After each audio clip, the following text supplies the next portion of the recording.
So let us take the position of prayer, and we pray. Surely I am being turned to thee, O Allah, being upright to he who originated the heavens and the earth. I am not of the polytheists. Surely my prayer, my sacrifice, my life, my death are all for Allah, the Lord of the worlds. No associate as he in this my commandment. I am of those who submit. O Allah, thou art the King, and there is no God but thee. Thou art my Lord, and I am thy servant. I've been greatly unjust to myself, and I confess my faults. So grant me protection against my faults, Allah, for none grants protection against faults except thee.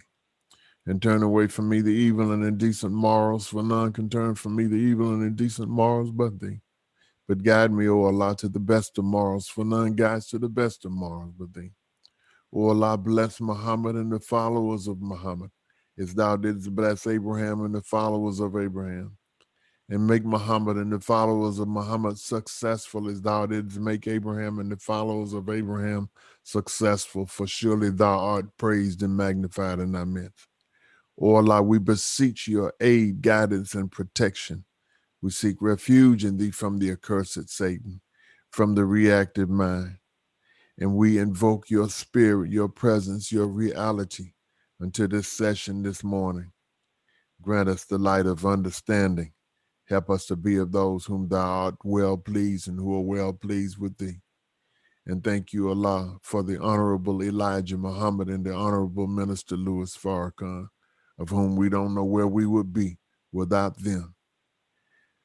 In their great names we pray. Ameen. Ameen. Ameen. In the name of Allah, the Beneficent, the Merciful, we bear witness that there is no God but Allah, and that Muhammad is the messenger of Allah. Ramadan Mubarak again to everybody. This is I guess since I was sort of going over this particular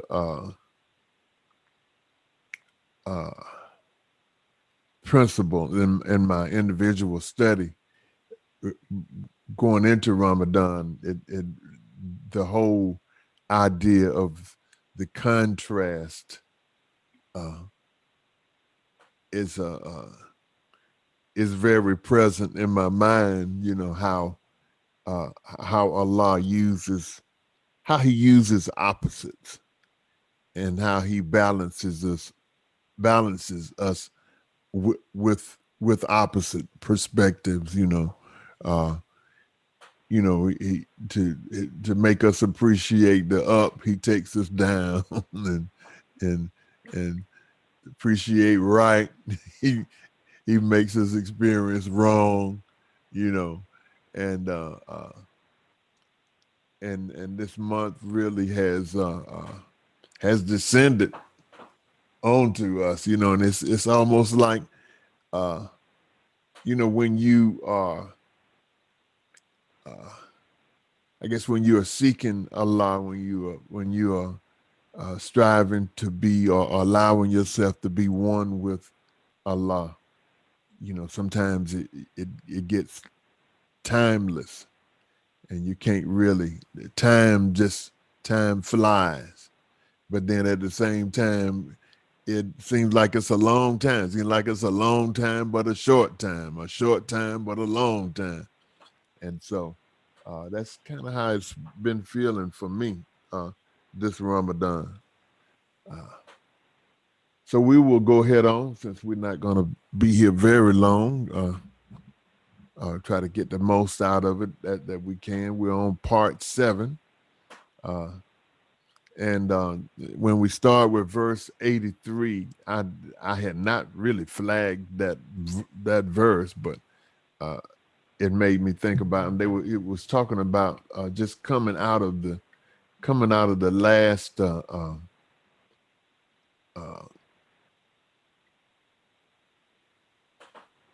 the last part. It's in the same chapter. At verse 81 says, if they believed in Allah and the Prophet and that which is revealed to them, they will not take them for friends. It was talking about the Muslims and the Christians and the Jews. It said, thou wilt certainly find the most violent people in enmity against the believers to be the Jews and the idolaters. Thou wilt find the nearest in friendship to the believers to be those who say we are Christians. That is because there are priests and monks among them, and because they are not proud. Okay. And then it goes into part 7. He said, when they hear that which has been revealed to the messenger, thou seest their eyes overflow with tears because of the truth they recognize. They say, our Lord, we believe, so write us down with the witnesses. And so it was one thing that just kind of hit me there when it says that recognize. Well, in the word recognize, you got cognize, and there's a cognition. When they hear the word of Allah, there is a cognition. The cognition is the connection of the straight wire, as we were talking about yesterday, Brother Luke. That's the cognition is when the straight wire makes the connection.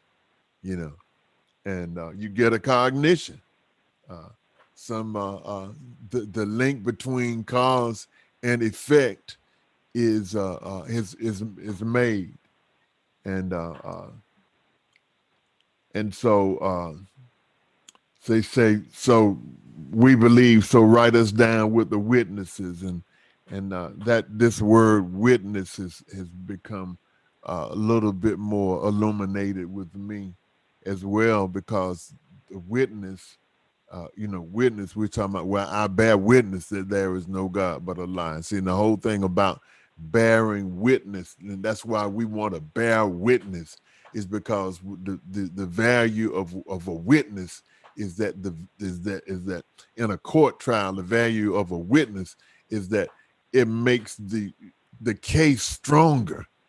It impacts the mind more. If you got a witness, somebody witness that, then whatever it is that you are trying to say, it impacts the strength of the case that you are trying to make.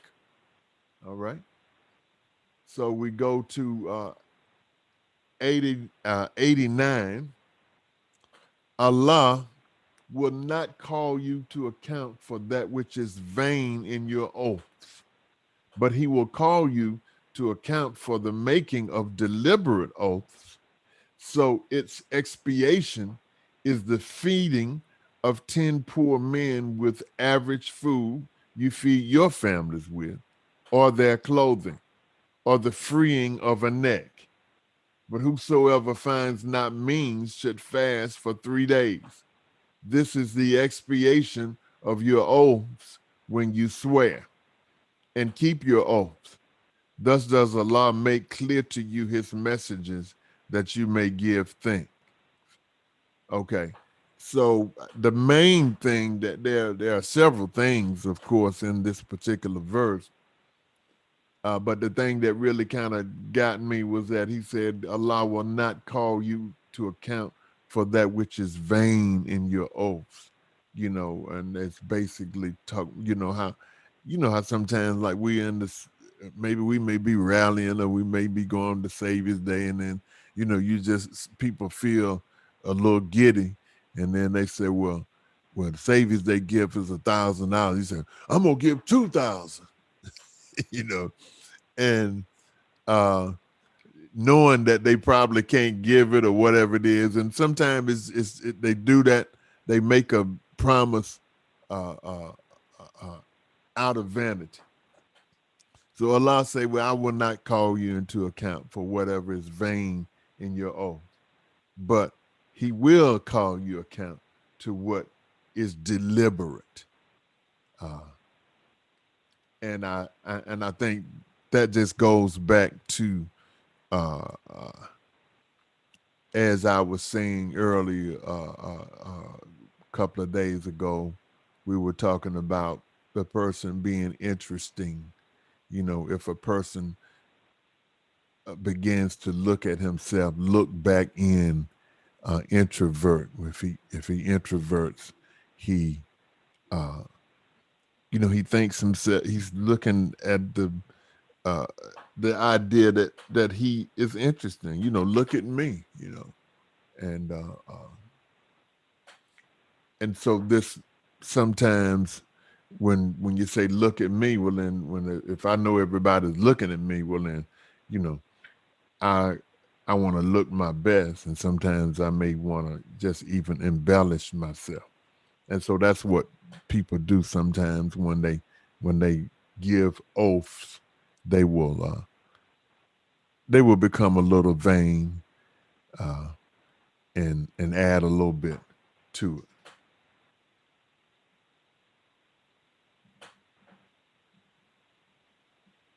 So that's basically what I had right there for that particular verse, because I'm basically trying to deal with the things that I feel like uh, uh, relate directly to Dianetics. I had flagged that one too. And the deliberate oaths, I had responsibility from the chart of attitude. Mm-hmm. Okay, is that all? Yes, sir. That's it. Okay.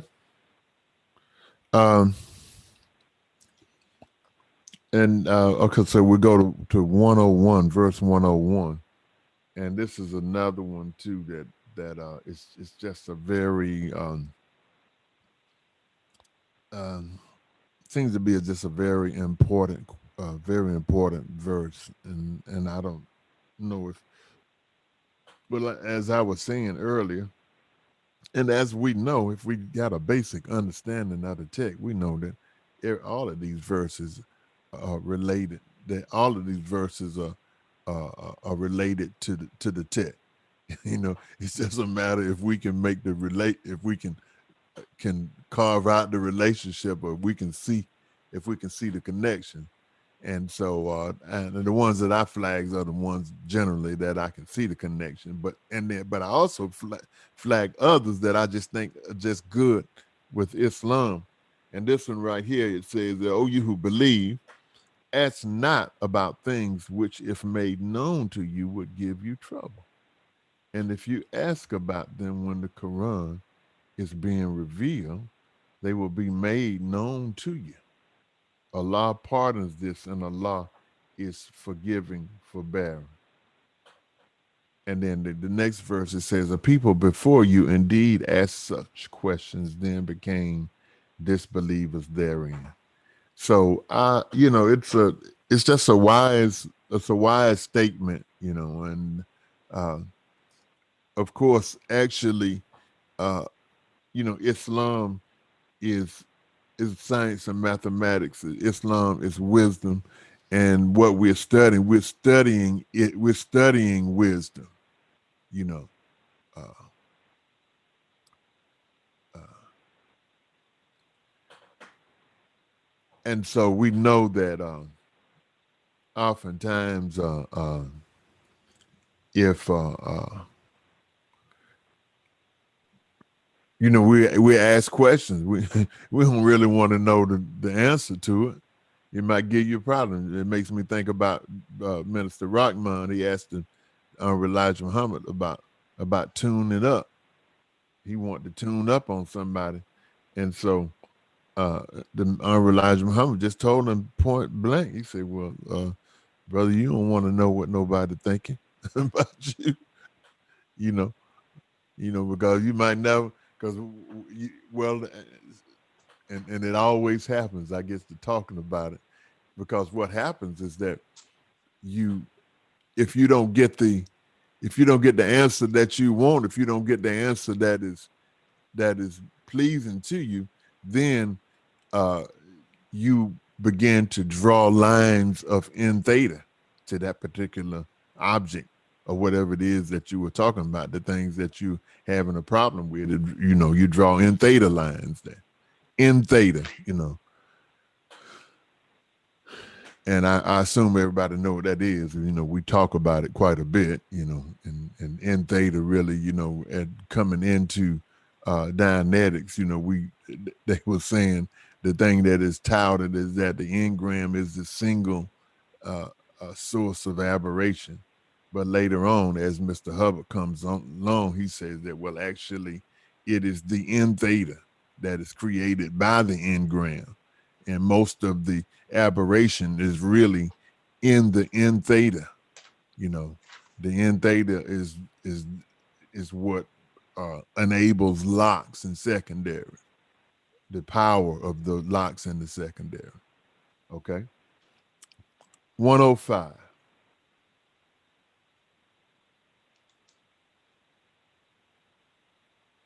Okay. Oh, you who believe, take care of your souls. And so that goes back. That goes back to the first question. You know, take care of yourself. Be careful what you say. Be careful what you think. Say, he who errs not, he who errs cannot harm you when you are on the right way. To Allah, you will all return, and He will inform you of what you did. So I think the operative thing on this particular verse is to be on the right way. You know, be on the right way. The right way is a way uh, of protection. Allah will protect you. I remember that in one of the early ministers' lectures, that lessons that the Honorable Elijah Muhammad admonished the ministers to be righteous. He said, because as long as you are righteous, you have protection. You know, with the Honorable Minister Louis Farrakhan says that your righteousness shall sustain you, but he also says that your righteousness is your protection.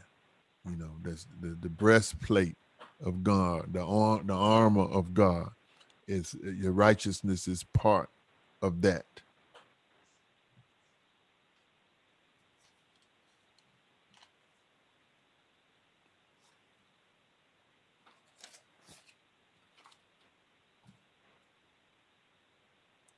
Okay, when we go to the next thing that I've got is in Surah 6.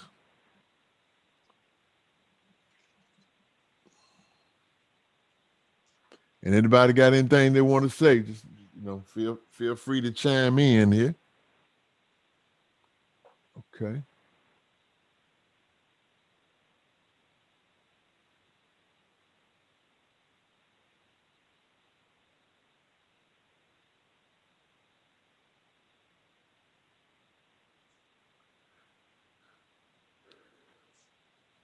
Okay.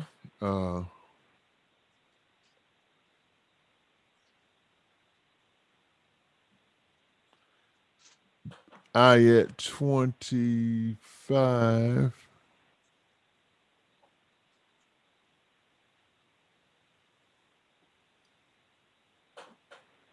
And of him is he who hearkens to thee, and we have cast veils over their hearts, so that they understand it not, and a deafness into their ears. And even if they see every sign, they will not believe in it. So much that when they come to thee, they only dispute with thee. Those who disbelieve say, this is naught but story of the ancients.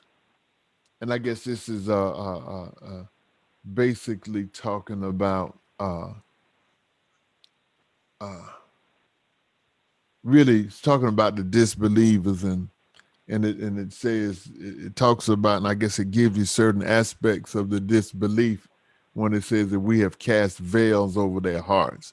And so I think what it means when it says cast veils over their heart, it Allah, I guess, has caused them to go into a low tone, and generally that's what's happening is that when you have a low tone, you can't you can't uh, you can't see, and then you can't hear, because we know uh, that that is very someone that's on a low tone other than less than 2.0.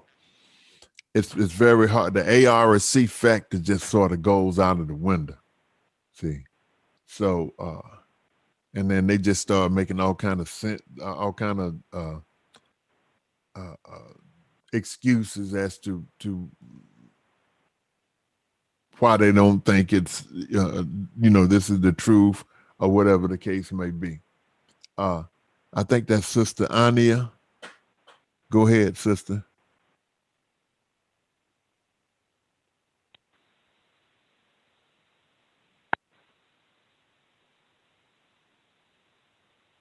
Assalamu alaikum. Wa alaikum salam. Ramadan Mubarak. Ramadan Kareem, everyone.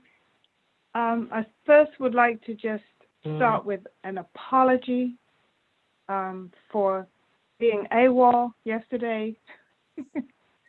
But I totally forgot about the meeting, and then I eventually saw the post for Brother Lukman's class, so I want to apologize to you, brother, for being absent yesterday.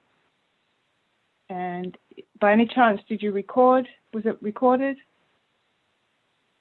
Yes, ma'am, I recorded it. Is it possible to get the replay? I'll send it to everyone in the email as a link.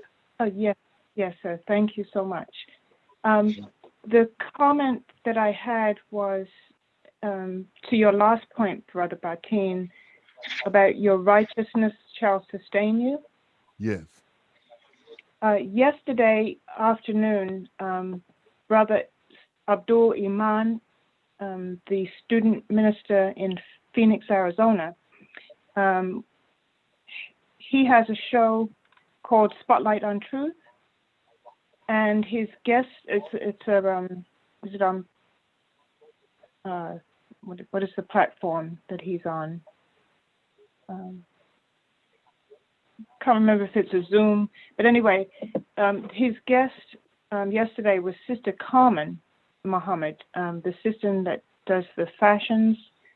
And if you did not get a chance to listen to it, I would highly recommend it. Sister, it was so inspiring. Carmen or Connie? Carmen, Carmen. Okay. Right. Okay. Mm-hmm. And she does fashion shows, and she has traveled the world and been very successful with that. And that subject about your righteousness shall sustain you came up in the presentation yesterday. As part of that is her advice that she got from the Honorable Minister Louis Farrakhan. And in carrying her through for her protection, she spoke about the minister's words to her that to be careful because of her success, that the enemy would come to her and offer her lots and lots and lots of money. And, and he cautioned her on how, how she should handle things like that when she's approached like that. But I also thought too about it when I was listening to her and the success that she's had. I saw another aspect of your righteousness shall sustain you, because we're told in the Holy Quran that Allah provides for our sustenance. And so her righteous conduct in being invited to Italy, winning awards in Italy and France and all of the different places because of modest wear, promoting righteousness, and it is winning awards all around the world. And then found out, as you know, she said that the minister had cautioned her that they would steal her fashions. And then she found that in one of the countries, she found that they had actually done just that. She was in a store and saw her designs in there that they had copied. But the fact that when we promote righteousness, it's having its impact on the world, And because of that, she's been successful, and it is actually sustaining her. She's actually making a living out of it. So it's sustaining her that way as well, as also providing her protection. So I just wanted to share that. Thank you, sister. Thank you. And as always, when people share their stories, it makes me think of something actually tied into what we've been saying. One of the themes that we have been into the last few weeks or so is that there's a thing Mr. Hubbard talks about, the value of scarcity. Sometimes when something is scarce, which is certainly the key, the case in the fashion world, you know. And I remember when some years back, and I can't remember whether this was the Grammys or what, but Jennifer Lopez, our sister, she was on one of these shows, and she had on this doggone dress, and her breast was almost exposed. I mean, you know, you had this thing. You're talking about something that was deep cut.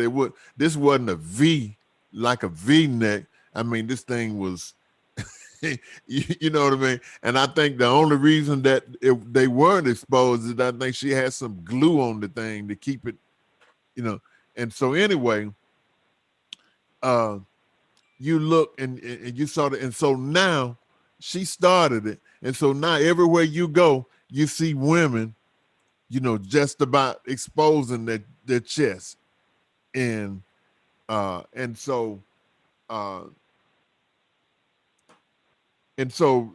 now it really ain't nothing but the that was a big, I guess, the value that they saw in that nobody had never really been that daring to come out in something like that. And so with sisters, so now sister, she comes out, the one that you're talking about, she comes out with this modest wear, and it's nowhere else. And so it's like what we were talking about before. It's such a contrast that it gets the attention. You know, it gets the attention of the world. And so that's just a very interesting thing, you know, because we are, and then it goes back to what we're taught in the teachings about unlike attract, and that's one of the things, one of the things that we have in the Nation of Islam that going for us is that we are unlike. We go out, we don't look like everybody else, and then some people say, well, you know, I can tell a Muslim, he don't have to have a bow tie on. She don't have to have, you know, the garment, the uniform on. We can tell you anyway. So there's a certain scarcity, you know, of righteousness in the society. Thank you, Sister Ania. And we go to number 4. It says in ayat 39, and those who reject our messengers are deaf and dumb, in darkness. Whom Allah pleases, he leaves in error, and whom he pleases, he places on the right way. And this made me just look at it, and I guess maybe what I'm saying is just like really, really obvious. But sometimes you can study things and you look at it, you get so up close to it that the obvious don't look obvious when it is obvious. And the obvious that I'm speaking of here is that, you know, people that reject the messages, they said that they are deaf and dumb. And I would add blind to that, because the believers have a light. The believers walk in the light of Allah, and the disbelievers are just like people that are walking around in darkness. They can't see it. Sometimes they don't want to see it. And then I guess when you say they don't want to see it, you can go back to the axioms where Mr. Hubbard talks about. He said that you got to believe that you're going to see it. Some people don't, in order to perceive something, you got to believe that it's there. And so some people don't believe that it's there. They don't want to believe that something is there. And then you go, I guess, from there into the conditions of existence of not isness, where you have denial. Okay. And indeed, we sent messengers to nations before thee, then we seized them with distress and affliction that they might humble themselves. Yet why did they not, when our punishment came to them, humble themselves? But their hearts hardened, and the devil made all that they did seem fair to them. Then they neglected that which they had been admonished. We opened for them the gates of all things until when they rejoiced in that which they were given, we seized them suddenly, and lo, they were in utter despair. And I know we touched on that at least not necessarily that ayat, but we touched on that concept yesterday in Brother Lukeman's meeting. We was talking about. I know at least we mentioned about the thing about the nations being seized in distress and affliction, that they may humble themselves. Brother Bateen, where did you just read from, sir? Right. This was ayat 42. 42 to 44. 4. Okay. 42, 43, and 44. Thank you. You're welcome. All right, so that just goes back. This is the thing, Allah, he when you go through distress and affliction, then your awareness comes up, because you're trying to overcome, you're trying to get out of this distress, you're trying to get out of this affliction. So you begin to see things, you begin to look for things, you're looking for the cause. What caused this? And it says, why did they not, when our punishment came to them, humble themselves? He said that, but their hearts hardened. Okay, so when you say their hearts hardened, now this is my take on it. I think that this is correct. Is that whenever you start talking about the heart, you start talking about emotions, as the minister teaches us that the heart is the seat of the emotions.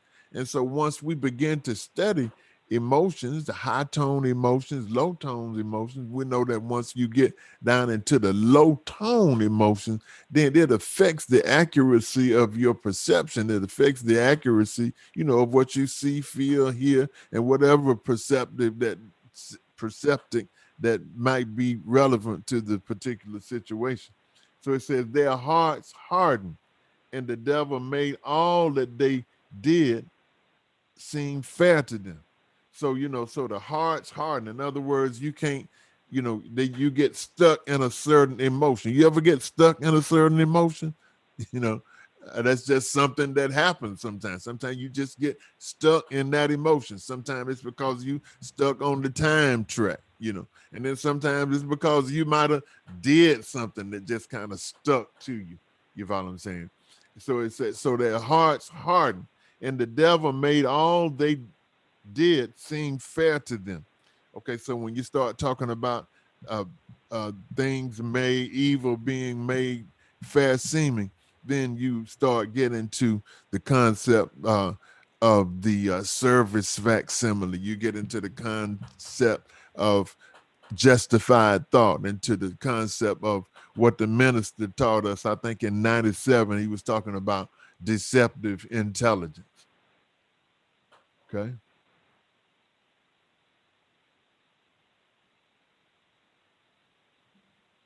Any everybody good? Yes, sir. Yes, sir. Brother Bateen. Yes, sir. Yeah. Assalamu alaikum and Ramadan Mubarak, family. Walaikum salam, Ramadan Kareem, sir. Praise be to Allah. You know, throughout my reading this morning, we try to read right after prayer, my wife and myself. And there was a ayat that we read through. I was looking for it all this time. I just can't. I thought I flagged it. Apparently, I didn't. But it talked about uh uh the food of the sea, which is allowed, and like throughout pilgrimage, and food of the land, which is somewhat prohibited. I'm just using my own words because I just can't find it yet. And my wife kind of asked me about that, and we were kind of stuck on that. I don't know if anyone attention came to that particular ayat, but I just wanted some more clarification on that because we were kind of stuck on that. We talk about food of the sea, which is allowed, and the food of the land. We weren't sure if we were talking about the fruits or the animals or the meat. If you're on a pilgrimage, or I don't know if the pilgrimage is throughout Ramadan. You know. Okay. But I'm gonna go through again, and if I run into it or when I do, I'll just. Okay, it was in this surah. I'm not sure the surah. It was in this reading, part 7 for reading. Today. Okay. When I'm looking through the topic here, the food, and I don't see it. Saw it too. I'm looking for it. I'll let you all know if I find it. But I flagged it. I gotta look at it. Thank you, man. And if I just want to make one correction, also, I had last night I had attached an email, addressed it to Sister Belinda. This was an attachment to the first email that was sent out, I think Friday, talking about inviting us to Brother Lukman's meeting yesterday. So you can disregard that, Sister Belinda, if you happen to see it, because I realized I should have sent it directly to Brother Lukman, which I eventually did last night, and he responded. Thank you, Brother Lukman. Appreciate your expeditious response. Praise be to Allah. All right. So we move on ahead here. We moving pretty good today, and I think we're fine too. I know year to year, there are some parts that I have a lot of stuff flagged, and then there's some parts I don't have nearly as much flagged. I don't have the same amount of stuff flagged, and I guess that's to be expected. 48, it says we send not messengers, but as bearers of good news and warners. And whoever believes and acts aright, they shall have no fear, nor shall they grieve. And so I guess one thing is that, if you believe, then your belief gives you ARC with Allah, and your ARC with Allah takes you up on the tone scale. You don't have, in other words, you're not hanging out on the lower tone, in the lower tone regions, of fear, because fear, that's 1.0. That's halfway you had when when you in fear, you are basically half dead. Because fear is 1.0. And then it said, nor shall you grieve. And so grief is something that's way down there too, if I'm not mistaken. Yeah, that grief is really a harmonic of fear, because it's half the value. Okay. All right, move on to ayat 59. And with him are treasures of the unseen. No one knows them but he, and he knows what is in the land and the sea. and there falls not a leaf, but he knows it, nor is there a grain in the darkness of the earth, nor anything green or dry, but it is all in a clear book. And this is, we talked about this, about how meticulous Allah is, and we see the meticulosity of Allah with the leaves and with the hair on your head. We can see this same level of attention, this same level of structure, infrastructure of the mind uh, uh, coming to bear within ourselves, that Allah, he knows everything. Like I said, if it's the weight of an atom hid beneath the sea, it's going to be revealed. And so Allah is Allah is blessing us. He blesses us with the details that he has in his creation. Sister Denise, my sister, Assalamu alaikum, Ramadan Mubarak. Talk to us. Can you hear me now? Yes, ma'am. Okay. Assalamu alaikum, Ramadan Mubarak. Ramadan Kareem, sis. Before I was reading 53, ayat 53, and thus do we try some of them by others, so that Okay. they say 53. They Yeah, say, that's right. Yeah, go are ahead. these they upon whom Allah has conferred benefit from among us? Does not Allah best know the grateful ones? And I recall the minister said some of you are tried by others. And that, what is that? I am better. What do you call it? The short version of I am the better. IAB virus. The IAB virus, right? And sometimes we have that. We have that when we're successful, and how we treat people when we have, and how we treat people when we don't have. And and I couldn't understand when you are distressed with affliction and distress, why you won't submit. You know, what more does it take for you, or how low do you have to go before you recognize that humility? You know, what does it take for us to really, humble ourselves to does affliction and distress, is that what we need for humility? Do we need our wealth taken from us? Where you your means are straightened. I mean, so I was thinking about that, how that I am that virus, how it just goes in us, and it goes into different variants. Yes, ma'am. Yes, ma'am.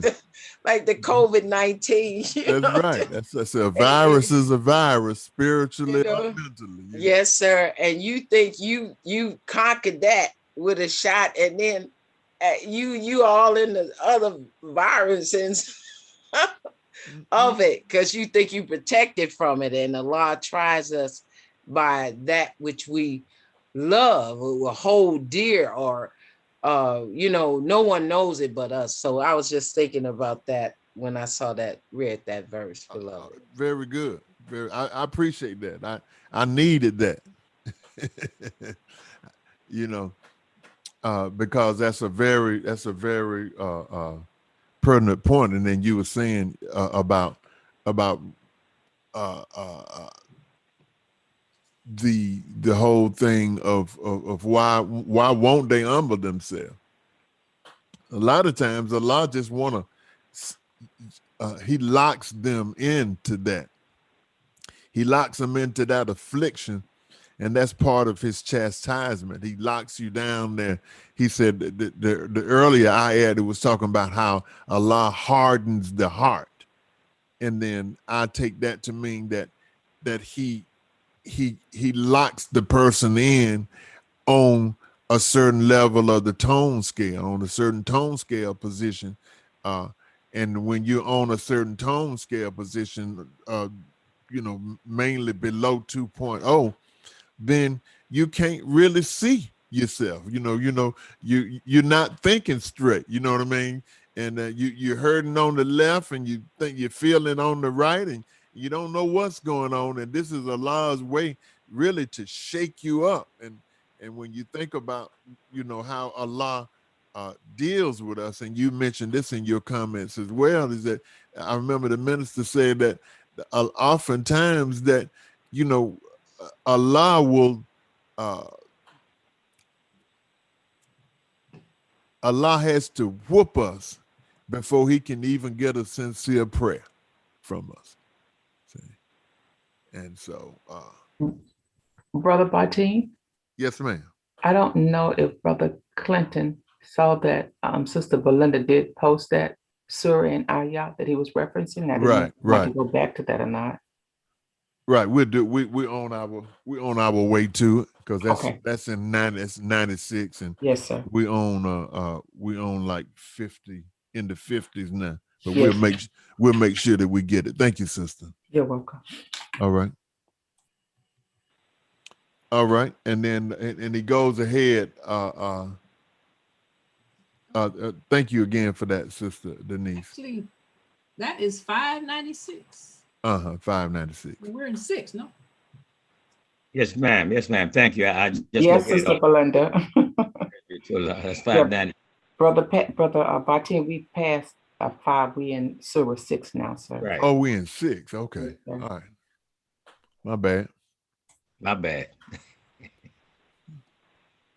Lawful to you is the game of the sea and its food, a provision for you and for the travelers, and the game of the land is forbidden to you as long as you are on pilgrimage, and keep your duty to Allah, to whom you shall be gathered.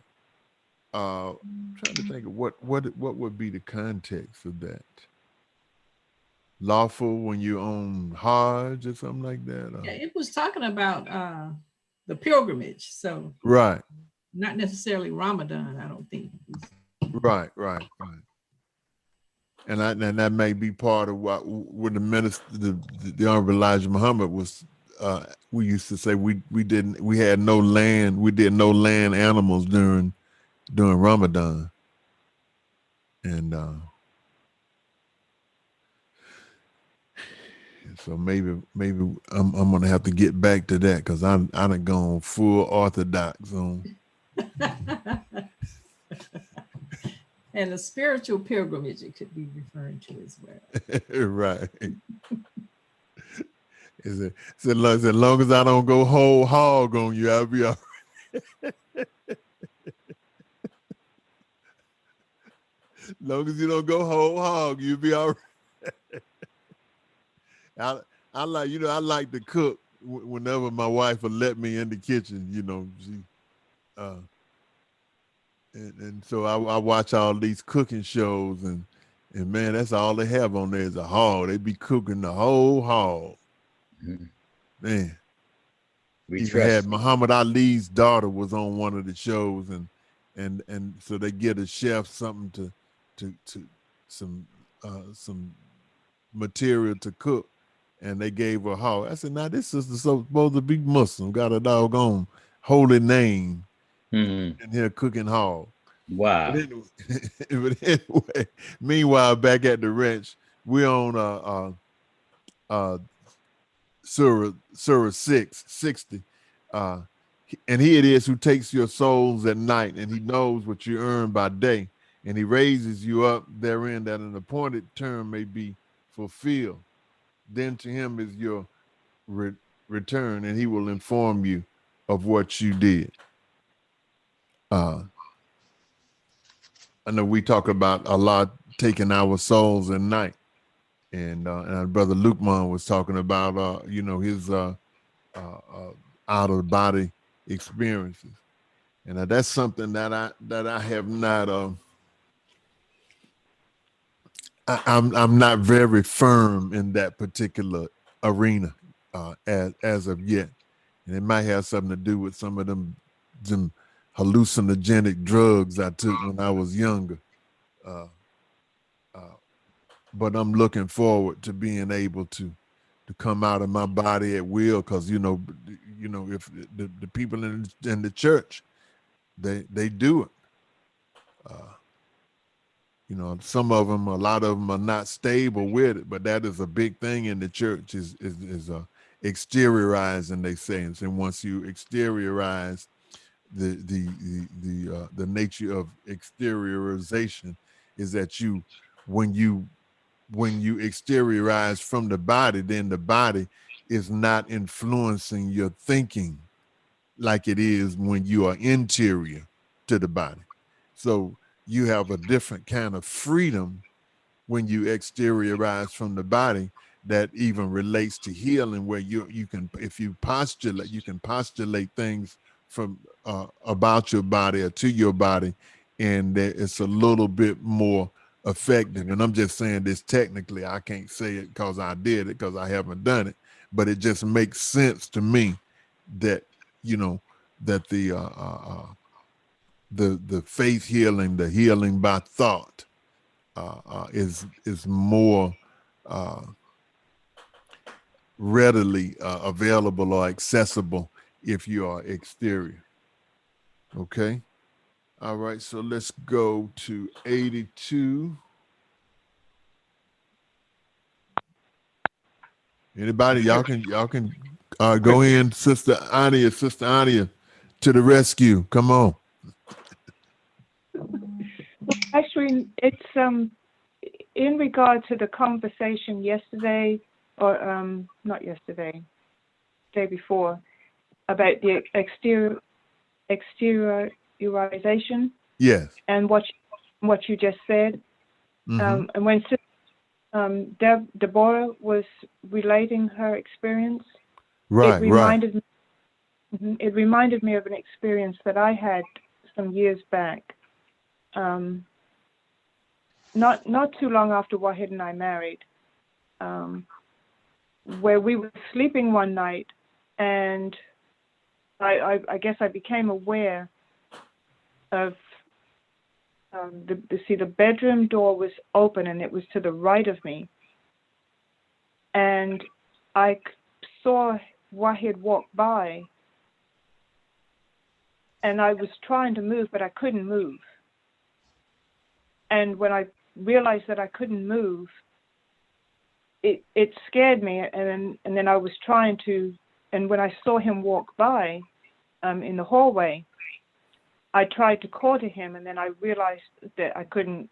It was like I was trying to scream, but nothing was, to call out, but nothing was coming. No sound was coming out. Right. If anybody's ever experienced that, you're trying to call out, but nothing is there. Just nothing. And it was like I was paralyzed, and he walked by, and then he walked by again, and then it seemed like it was somebody else as well was walking by, besides, other than him. And the other day when Sister was recalling her experience, and it took me, brought that back to my remembrance, it dawned on me that it actually wasn't Wahid physically that was walking. It was whatever aberration of him, if that's the right word, because he was actually in the bed beside me, but I was seeing him walking by in the hallway. Okay. And I don't remember the rest of that, because when you get frightened, or if you're scared, it kind of jolts you out of the experience and onto whatever wherever you was going that experience. Yeah, yes, ma'am. Do you have any insight? Oh, I'm sorry. Mm-hmm. No, and then just one other. Go ahead, sister. I'm sorry. I was going to ask Brother Lukman if he had anything that he could, any insight he could give us on that. I'll wait and see what the next part is, what she says, and then I'll chime in. Okay. All right. Thank you. Okay. Just recently, I had an experience. I was in the dining room, and Wahid was taking a nap, and I felt something. You know, it's like how you feel like somebody is walking in the room, and like he was walked in the dining room and headed towards the kitchen and of Wahid. But I looked up. It made me look up because it was so strong, but there was nothing there. I mean, you couldn't physically see anything, but I distinctly felt his presence there. But he was in the bedroom taking a nap. And then I felt, I wonder if he's about to get up. And sure enough, he got up, went to the bathroom, and then came in the room. But I had experienced him walking in the room before that all happened. Okay. All right. Well, Luqman, and then we'll get to you, Sister Denise. On the first part, what she was speaking about, when you deal with sleep paralysis, there's one part to understand it from an anatomical or a chemical perspective. The body produces a certain chemical when you sleep that actually causes the paralysis, so that you don't act out your dreams. People that sleepwalk, there have been some studies that have shown that, I don't know particularly what the name of the chemical is that the brain produces, but people that sleepwalk and people that they act out certain things while they sleep, their levels of that chemical are actually lower than normal. And with regards to how to handle the sleep paralysis, from my experience, and I'll give you a real quick example. It was October of 2012 when I started doing this, because when I experienced it in the past, it used to scare the you know what out of me, because it felt like something was on me. And this one time in particular, it happened. I shook it off because I didn't like the feeling of it.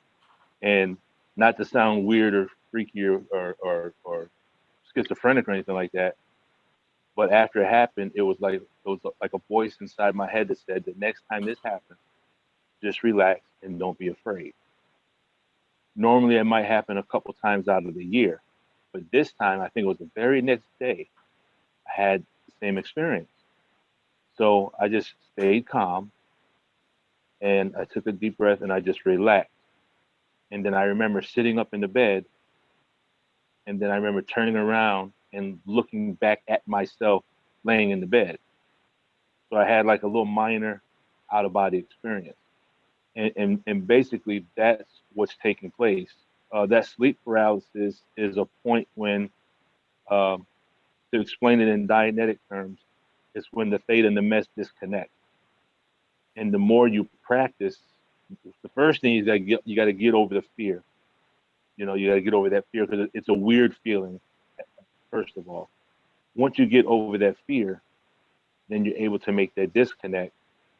You'll either have an out-of-body experience, or you have what's called a lucid dream. And a lucid dream is when your body falls back asleep, but your mind is still aware. So you're in a dream state, but you're fully aware of everything that's going on. And then you have the ability to manipulate, control different aspects of your dream state. Then it actually gets to a point, the more you practice, you can feel yourself being detached from the body. And then the more you progress and the more you practice it, then you actually experience more and more things, and you actually get deeper and deeper into it. There's a very good book called Lucid Dreaming by Robert Waggoner, Waggoner. And that's really one of the main books that I study. But also keep in mind that in the Holy Quran, where Allah says that He takes men's souls at night, and the There are those that he withholds and those that he allows to return. So it's back in our original state, prior to this madness we're in now, we had these abilities. We had the ability to communicate across vast spaces with relatives and loved ones. We had a way to travel, to get in contact with certain individuals. Women have it more. They're more inclined to it than men, from what I have read.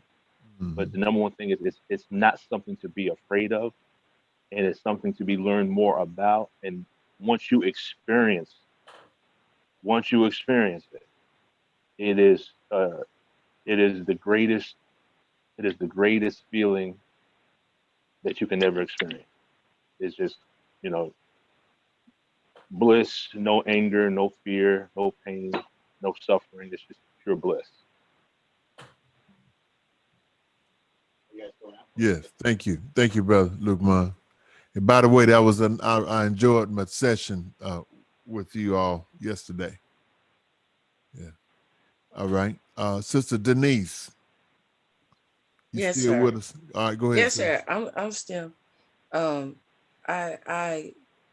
also that experience of being out of yourself and looking down at yourself.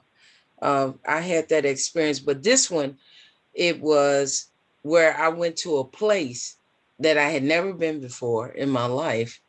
And there were different events that was taking place at that place.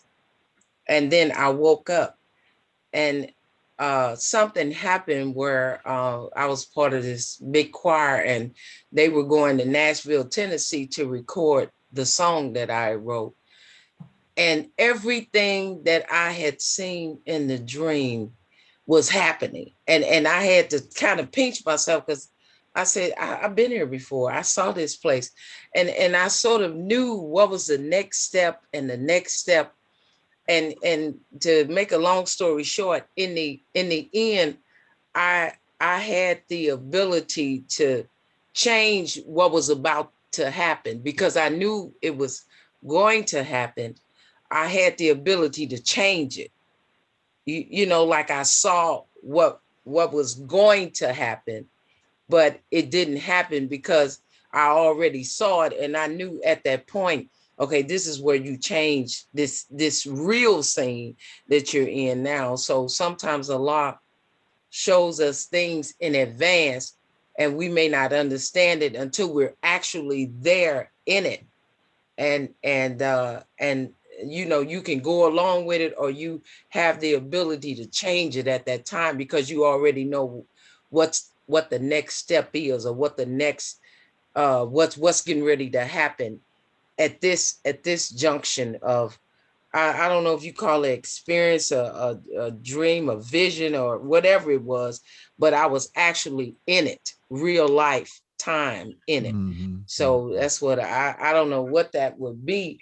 When he takes your souls and he lets you hear what people are saying, even though you're in your home and they having a conversation and you're sitting in the chair listening to what people are saying. And then when people come into your presence, you tell them what was told to you, and they looking at you like who told you this. And the minister, was he in Iran? When he went to Iran, he talked about his experience. I got to figure out where he was, that he talked about how Allah showed him, what would be. Yeah. Yes, sir. Yes, that's all I was thinking about. Yeah. Yes, sir.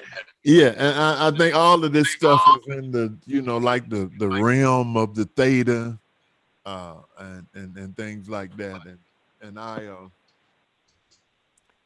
it's something that certainly intrigues me because I know I have, even though I can't really say that I've had any distinct out of the body experience. I have experienced the sleep paralysis thing, and I don't know if I was afraid. I just, it was just weird, and I wanted to move on. You know what I mean? And and stuff like that. And so I got you one second, brother Clinton. And so, but I think these things are good. See, it's good. Lucid dreams. I'm gonna have to check that out. Check that out and try to understand it, because I've had dreams, and I know my wife have had dreams and about certain things that was going on in our lives. And I remember one time I was on this talent contest, and it was on one of the local TV stations, and I had made it into the last round and everything, and so and I don't remember what exactly what it was, but she said, I had a dream that you won the contest. And sure enough, I won the contest. And it was a pretty nice little prize there that we were able to enjoy. So I'm thinking, I can see it from a lot of different perspectives, just from the theta realm, the theta reality. And it's certainly something that I think that warrants more study. And appreciate all of your feedback, brother Lukman, and as well as Sister Ania and Sister Denise.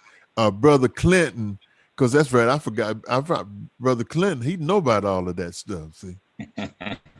Yes, sir, absolutely. I certainly have experienced all of these experiences that you are talking about ever since I listened to the meeting Friday. But I wanted to pose a question to you, brother Batin, because I know that we in the Nation of Islam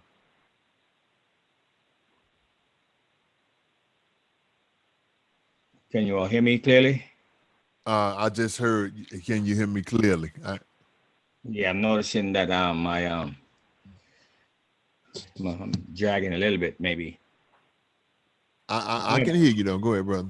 Okay, now we don't use a musical instrument in our lectures. Right. So I wanted to ask you, Brother Batin, because I am a enthusiast of music deeply. Not that I play an instrument, but I do love the sound of music. And I would sit, listen to the music, and sometimes this was like back in the days, I would just find myself where the music is, and then come back into present time. Now, you as a musician, I wanted to ask you if throughout your life playing the instrument or doing the concert, have you ever got so deep into your performance that is just you and the sound, just you and the instrument, where you kind of experience that kind of exteriorization? But before you answer, I just want to say this quickly. I don't want to hold you up. I just want to say this quickly. I experience flying a lot, just being in the air, flying. And in the earlier part of my life, after I finished flying, I would be coming down just like I'm falling. And once I'm about to hit the ground, I wake up and I would say, thank you, God. It's only a dream. and then I used to hear that, flying it symbolizes good.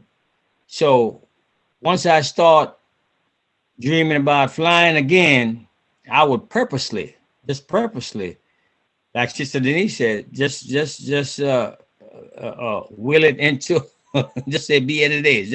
I just continue flying, man. I don't want to stop. I just say, hey, I'm just enjoying it and just keep flying, brother.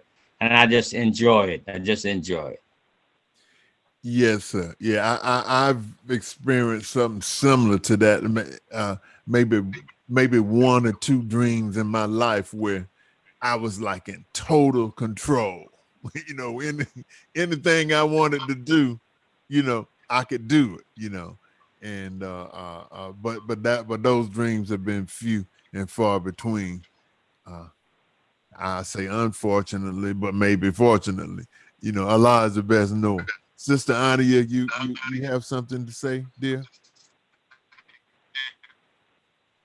One moment, but the question I asked you for the question, as a player of instrument and I'm sorry. a musician. I'm sorry. Yeah, it just really depends. See, I have a blessing and a curse at the same time, in that I can reasonably articulate myself on more than one instrument. And so, you know, whereas the range of my experience is wide, it definitely has affected the depth of my experience. You know, just like you know, I maybe I play the guitar and then I play the piano.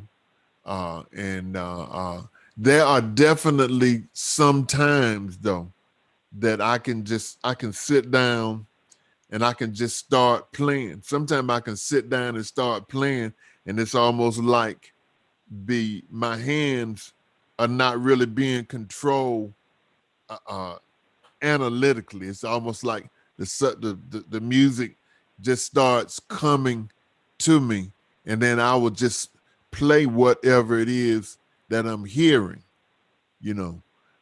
Other times, maybe when I'm doing a solo, if I'm in a live situation, especially like on the guitar, if I'm doing something like some Hendrix or something like that, I can just get so far into it that everything else will be blocked out, you know.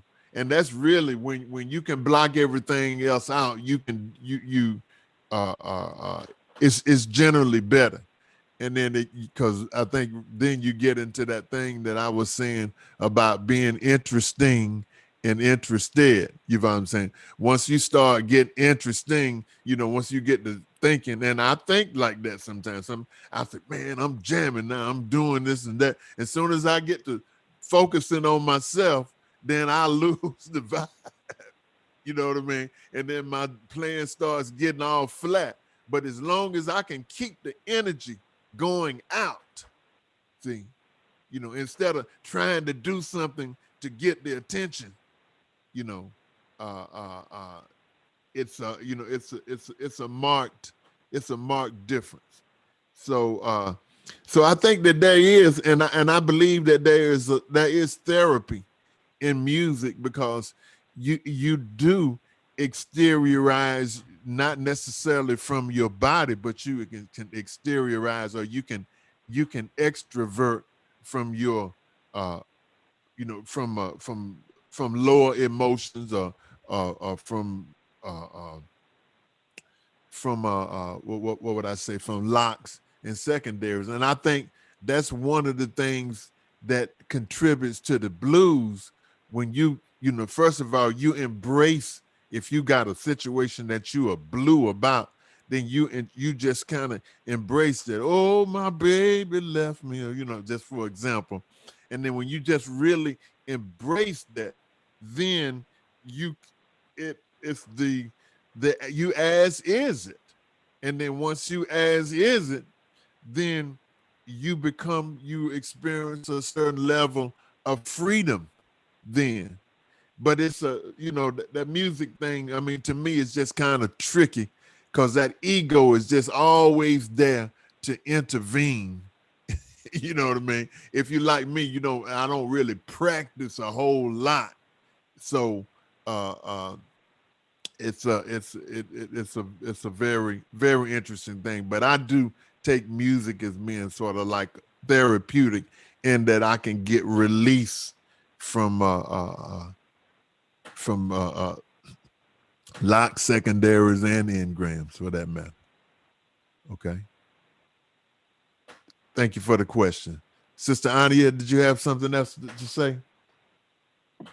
Yes, sir. I originally had one comment in regard to the Honorable Minister Louis Farrakhan, But now I have 4 points based on what Brother Clinton said and based on what you just said. Okay. So in regards to your comments, Brother Clinton, about flying, having dreams where you're flying a lot. In the Quranic reading this morning, when it came to that verse where it talked about the leaf, and there falls not a leaf, but he knows it, Mm-hmm. it sparked me back to verse 38. For some reason, I connected those two verses, maybe because it dealt with nature. And verse 38 says, "And there is no animal in the earth, nor a bird that flies on its two wings, but they are communities like yourselves." And in the footnote that I read, it says, "Other creatures are all provided for by Allah, as men are, so far as physical needs are concerned.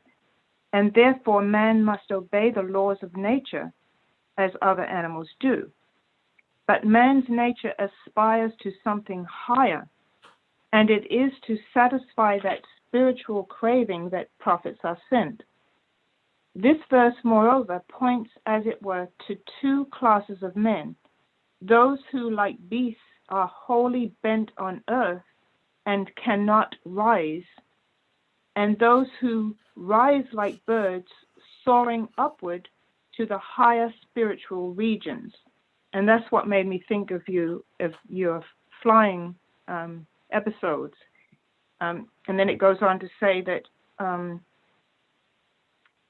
that as compared to the other animals, this points to the higher life, the life eternal in God. So that might be, and Brother Lukman could probably address that might be why you have a lot of dreams flying, because it represents you being on a in the higher spiritual realms. And then Brother Batin, when you said that about your music, it made me think of was it Star Wars, and with Luke and the Force.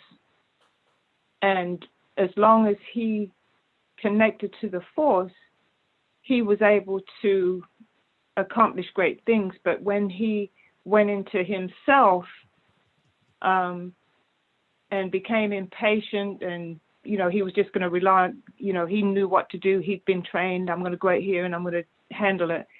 He failed, or he didn't have the success with it, and right. Especially the part trying to raise up that ship out of the water, and then Yoda, he ended up giving up, and then Yoda says to him, "This is why you fail." it makes it that they connect. As long as we stay connected to Allah's, the force of power that Allah gives us, then we're able to do these things. But when we say it's us, then it doesn't work out. That's right. That's right. That's the bottom line. And I think one of the tricks is to just learn to learn how to do that, Mm-hmm. and we have to practice that, and the more we practice that, I think the closer we get to being on that level, to living on that particular level of existence. Mm-hmm. And then when you mentioned the locks and secondaries, it triggered another thought of, prior to Dianetics, I was in a holistic school, and part of my course was for life coaching, and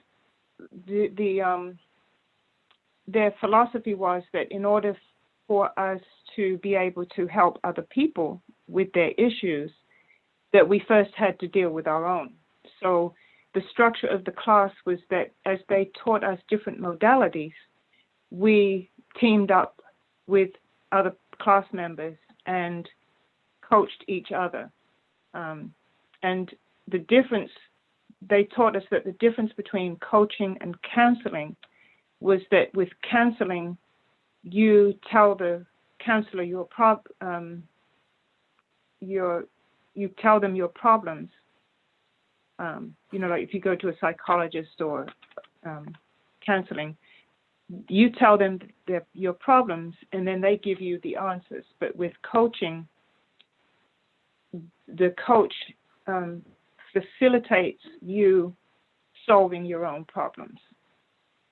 And they just give you walk you through the tools. It's very much like Dianetic auditing, in that you just utilize the tools, and the person solves their own problems.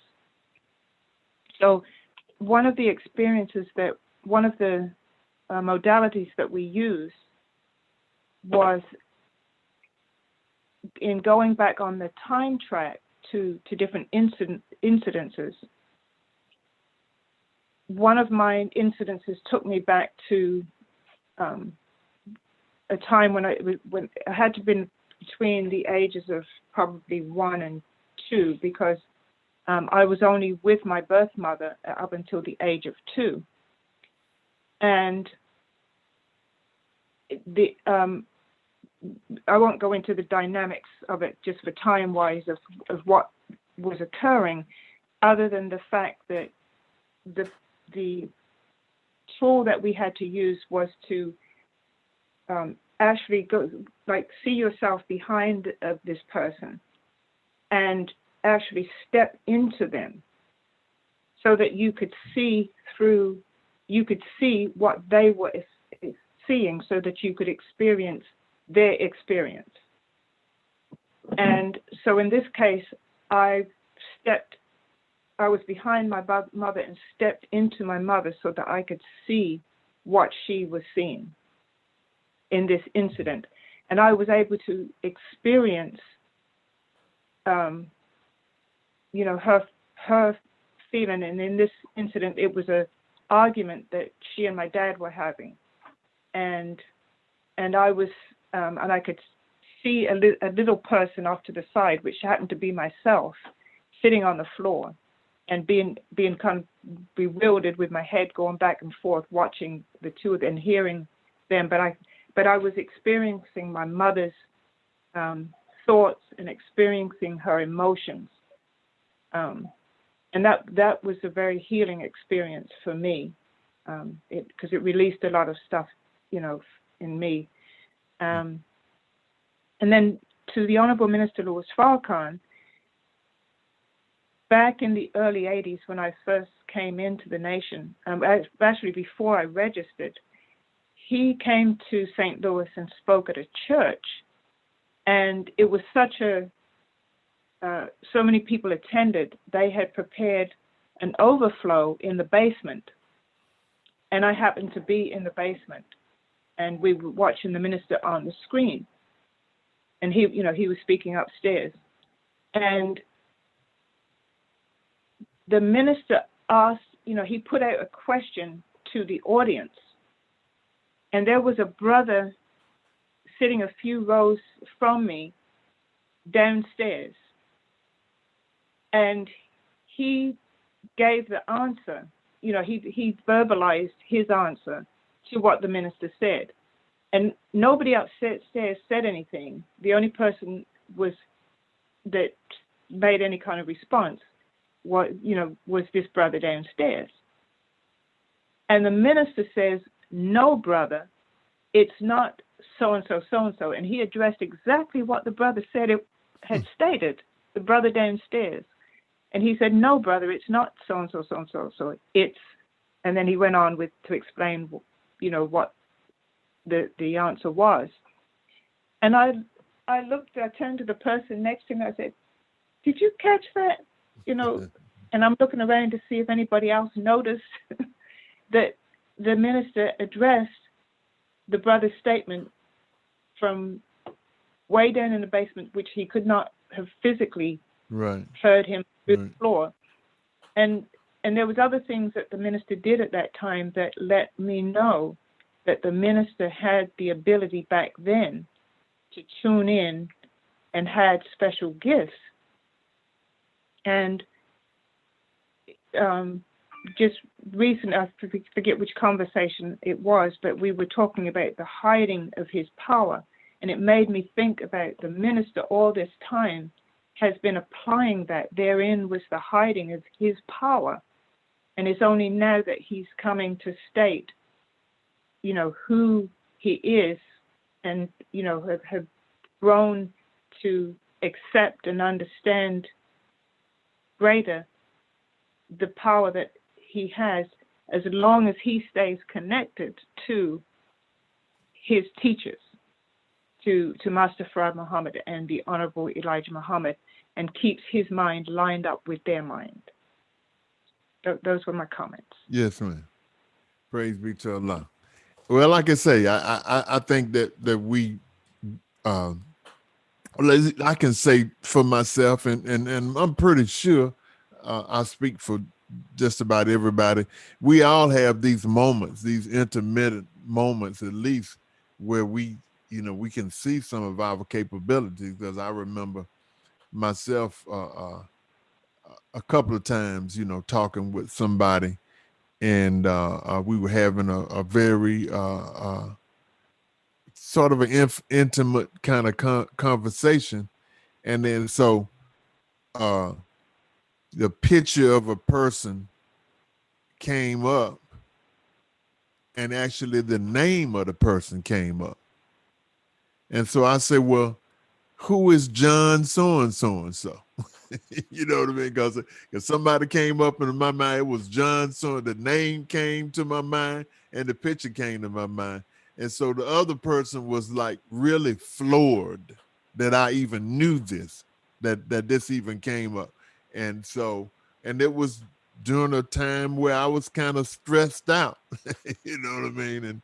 And so we get these little glimpses of what is to come. And I think we just have to continue to study. I really believe that is that's the best thing. And I appreciate Brother Luke mentioning it yesterday when he was just saying that, well, you know, we can't audit, but we can study, you know, and frankly, some of my greatest wins have come from study, you know, and they continue to come. I mean, sometimes I wake up in the middle of the night and I'll come in here and then I start studying, and I'm close to screaming, you know.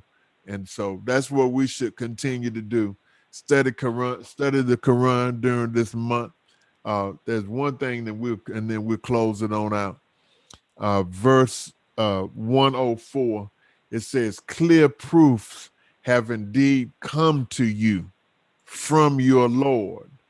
So whoever sees it, it is for his own good, and whoever is blind, it is to his own harm. And I am not a keeper over you. So I see in this verse some of the things that we were talking about earlier. We're talking about proof. What does proof do? Proof serves to strengthen the reality of that which you are trying to prove. See, if I can prove to you, then your level of certainty increases. You know, your handle on a particular thing increases if I can prove something to you. And so you got argument. He talks about proof, and we're talking about clear arguments. And so what you're dealing with here, you're dealing with logic, you know, logic, and you're dealing with reason, you see. So the value, one of the big values of the minister to the Honorable Elijah Muhammad was that he said that your preaching is a bearing of witness. So when he bears witness, that is a type, the bearing of witness is a type of proof, you know. And so that's what we're trying to do. We're trying to prove the best student, Sister Ania, as Haniat Israat Khan He said that there are three basic kinds of students. You got one that will not believe until you prove it right. You got one that will believe until you prove it wrong. And then you got the best student is the one that will believe and prove what he believes. And so we're going to, in the coming weeks, we're going to go a little bit deeper into this thing of proof. But that's basically all I have. We right here at the end of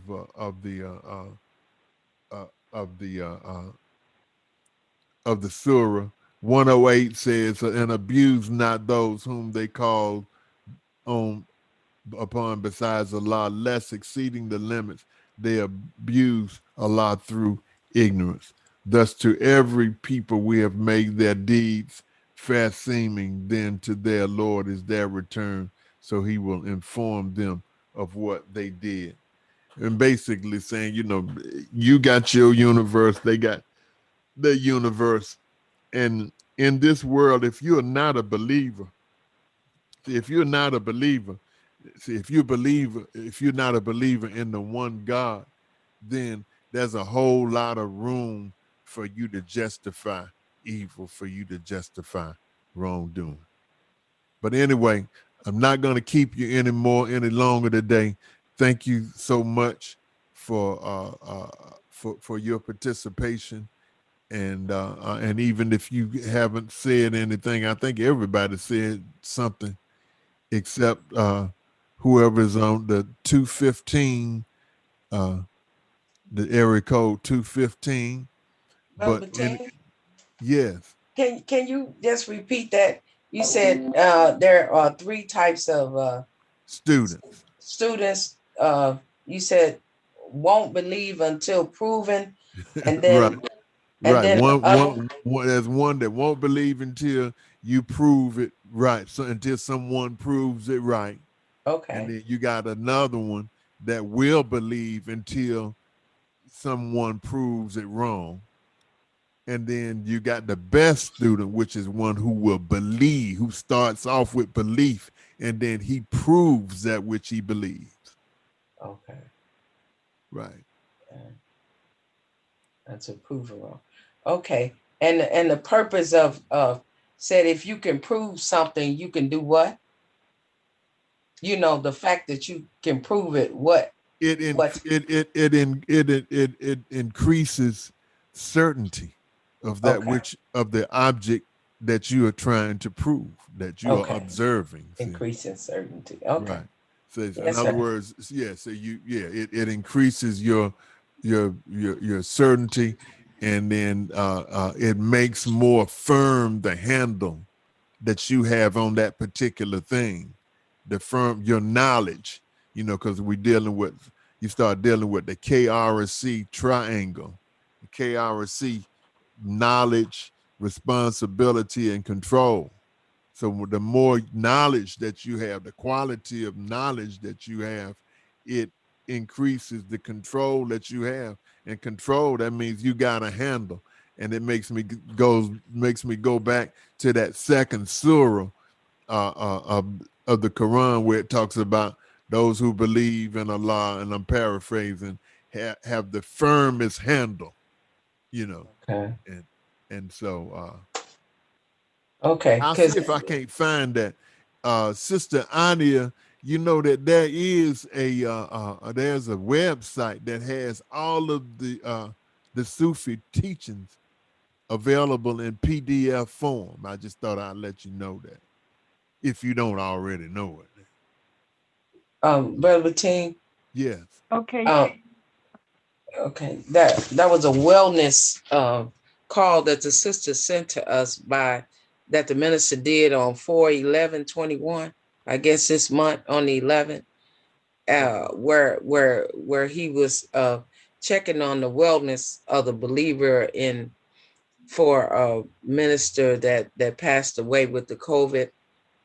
They were doing a wellness call, and he talked about a believer that had recanted what that master, because we were to pray to Master Farad Muhammad, he felt it was shirked, and the minister addressed that on that call. So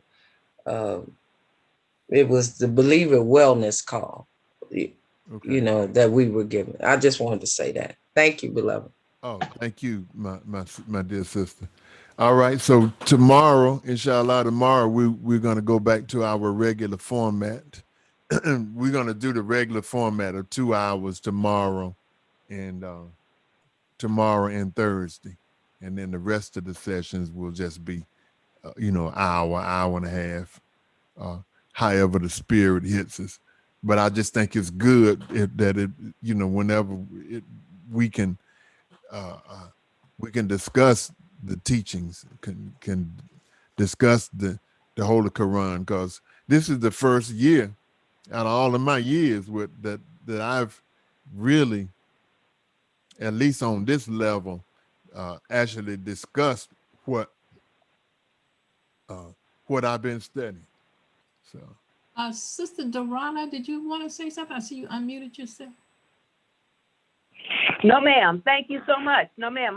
I'm taking it all in. Thank you. Yes, ma'am. All right. Assalamualaikum. All right. All right. Nice to have you on, Sister Dorana. Thank you, sir. It's such a pleasure to be on. Thank you so much. All praises be to Allah. Praises be to Allah. And you being Allah. You and the black nation. All praises due to Allah. All right, brothers and sisters.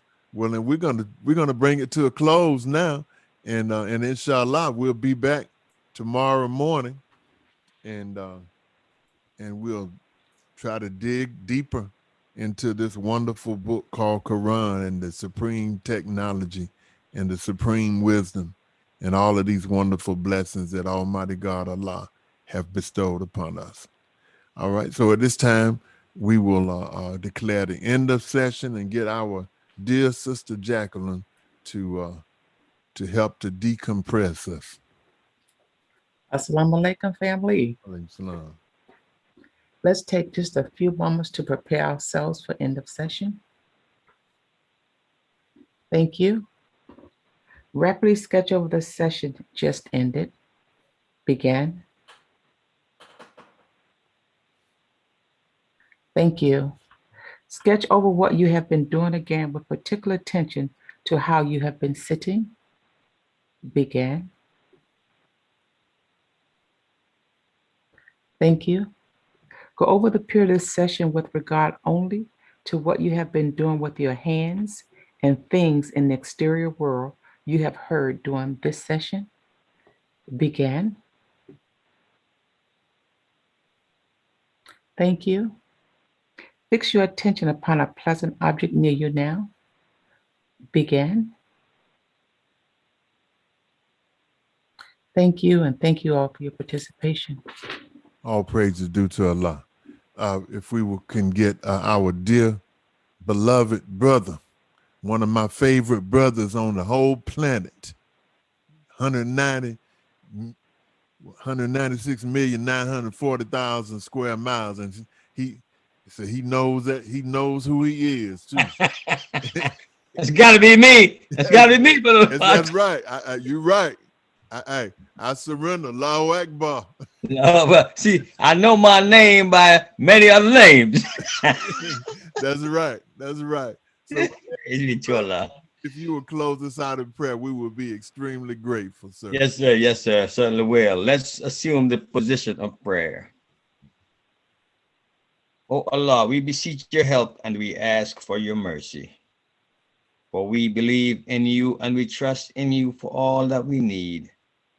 We are helpers in your cause with your apostles, so please grant unto us success. Oh Allah, Master Father Muhammad, we know that you appear to us. And we ask you and we thank you for finding one and put in him your mind.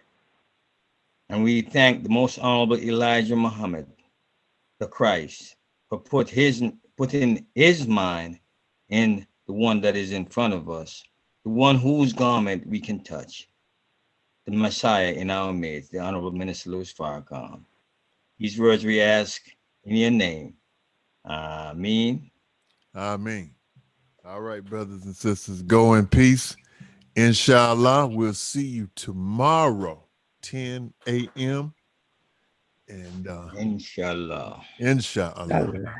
And so we look forward to that. Assalamu alaikum, Ramadan Mubarak. Wa alaikum salam. Ramadan Kareem.